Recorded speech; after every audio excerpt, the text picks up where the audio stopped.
Entramos en las cocinas del Instituto Valle de Ayer para conocer a Fiorella. Esta joven gijonesa afincada en Mieres estudia en este centro un FP de gestión de cocina, una pasión desconocida para ella hasta hace solo unos años y que tras una preselección entre todos sus compañeros la llevará hasta la final nacional de un concurso de fritura. Ya no llegan a mis compañeros,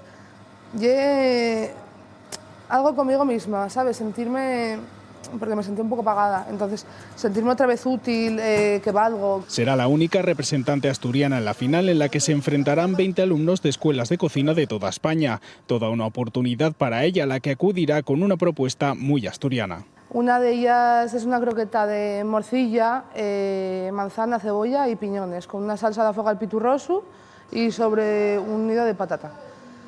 La otra es una croqueta de gamba y calamar, con una mayonesa de gamba y tinta y un tartar de gamba que lleva cilantro, lima y, por supuesto, aceite de orujo.